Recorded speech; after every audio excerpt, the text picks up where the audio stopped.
that he paid me as us. We'll share with you. We'll stop here. We'll share with you a short idea on the parsha.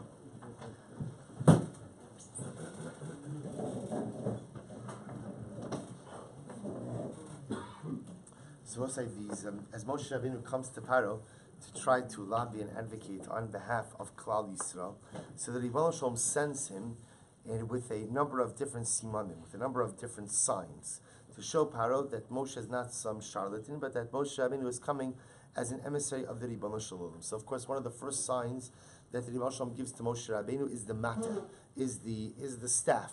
And he tells Moshe, you're going to take the staff, you're going to throw it down in front of Paro, and it's going to become a snake. And through that, Paro is going to see that you are my emissary, and he needs to let the Jewish people go. So we'll say, in Parak Zayin, Pasuk Tes. So what happens? So the Pasuk says, Ki dabra aleichem Paro lemor, tenu lachem mofes, v'amarta al Aaron kachas matcho, v'ashlech lifnei Paro v'yihi lisonim. So when Paro says to you, give me a sign, then Lemaisa, again, you're going to tell Aaron, take your staff, throw it in front of Paro, and it will become a snake. And indeed, the next pasuk says, Moshe and Aaron come to Paro, and they did this. Vayashlech Aaron es mateu lifnei Paro. Aaron throws his staff in front of Paro, v'lifnei avadav vayhi lisanin, and the staff of Aaron becomes a snake. So we'll say there's a beautiful idea. The Lubliner Rav, Ramir Shapir of the Lublin Zechatzadik Levracha, says that there's an incredible musar to be learned from this particular episode. What's the musar? So he says, I'm going to read to you his piece. He says, Hasviva mashpia harbe al bnei adam im l'tovim l'ra.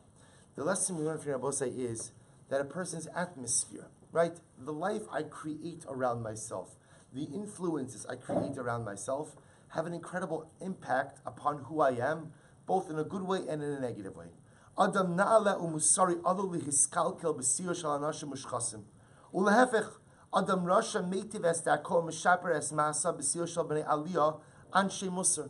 They will say sometimes we underplay the dramatic impact of our surroundings.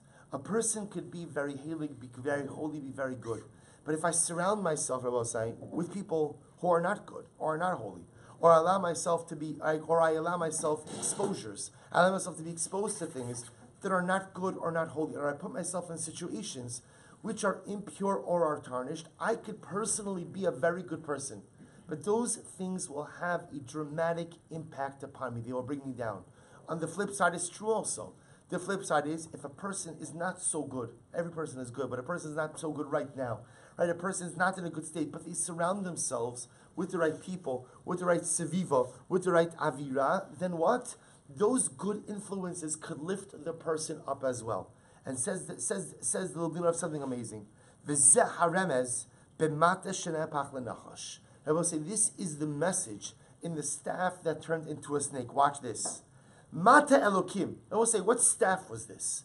This was no simple staff. This was the staff, according to the Psalm, this was the staff of Adam Arishon. This was the staff, ultimately, again, of Moshe Rabbeinu, of Avram Avinu, of Moshe Rabbeinu.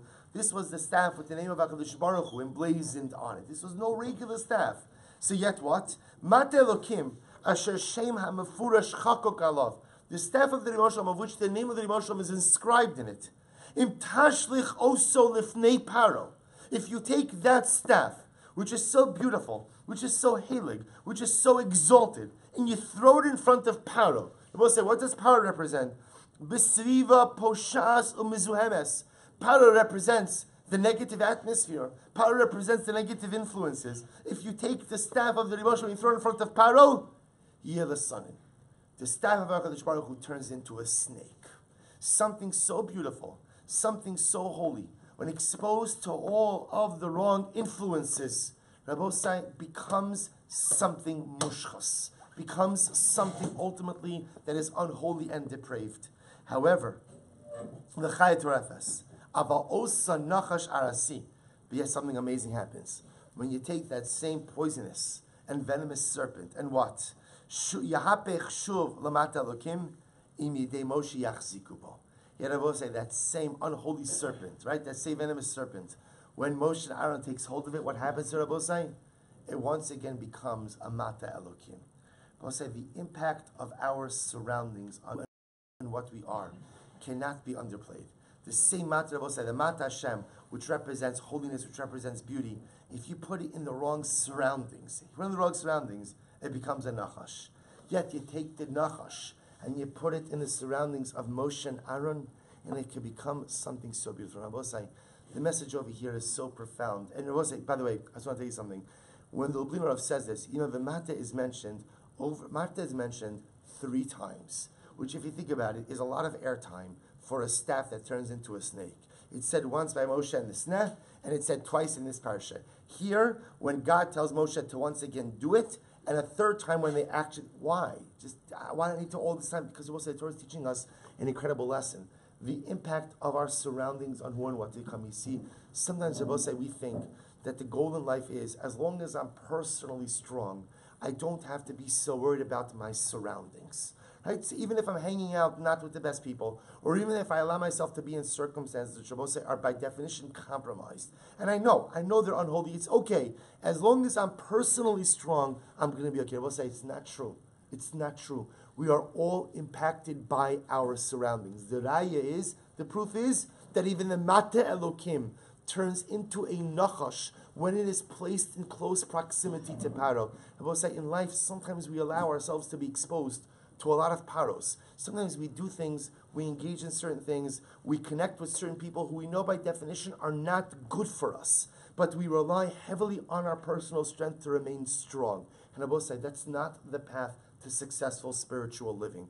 If I want to be a successful spiritual individual, it's not enough just to control my own actions, not enough to control ultimately, again, what I'm doing and who I am, but I have to be so vigilant in creating the right atmosphere. And I will tell you again, for our children as well, it's so dramatic. Parents say, I don't want to shelter my kids too much. I want to tell you something. Yes, you want to shelter your kids too much. Absolutely. Trust me, the day will come when our kids will go out and they'll see everything in the world. The goal is shelter them as long as possible. Also, we have to be careful. We have to be careful of the music we let our children listen to. We have to be careful about the things we let our children watch. A PG movie today is not a PG movie that it was when we were growing up. It's just not. Things that are taken for granted. I'm not saying not to watch movies. I'm saying, of course, we should. It's fine. But I'm not saying it's fine. This is recorded. I want to be careful. Right? But I'm just saying, be vigilant. Be vigilant. Don't let your kids listen to whatever they want to listen to. Don't let your children watch whatever they think because Chaim Yankel or Susie or Mary or whoever else is watching. Right? Be careful. Be vigilant. Right? Hover. Because also at the end of the day, even the simple lyrics of a song on the radio, and again, what a person does with non-Jewish music is their own business. As an adult, that's your own business. But the simple lyrics in a song, I will say today, music is different than what it was 20 years ago. You just have to be on top of it. I'm not saying not to do it. To do it, that's your own personal decision. We're all big boys. You can decide what to do. But just be vigilant.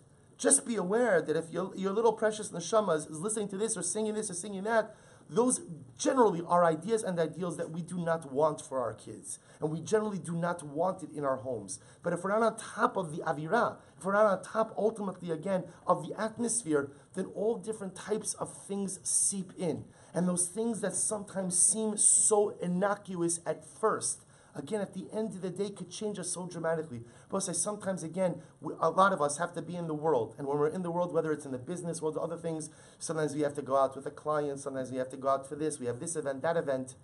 Be careful and be vigilant. Because when you allow yourself to be exposed to certain things, that has an impact on who you are. The circumstances and the influences we allow around ourselves dramatically impact. We often walk into this world as the beautiful Mata Elokim, as the beautiful staff of the Ribono Shel Olam. But if we're not careful and we allow ourselves to constantly be exposed to Paro, then Chas v'Shalom, that beautiful Mata Elokim, could go ahead and turn into a Nachash. But the beautiful part is that even if I say to myself, I was a Mata Elokim, and because I've allowed myself all the wrong influences, I've once again become a Nachash. The beautiful part is I'm not beyond salvation. All I have to do is examine my surroundings, examine my influences, see what I have going on in life. Go ahead and reassess. Surround myself with the proper spirituality. Surround myself with the proper people. Keep myself in a spiritually friendly environment. And even the most venomous and vicious of nechashim could ultimately once again revert back to being the most beautiful, uplifted, and exalted Mata Elokim.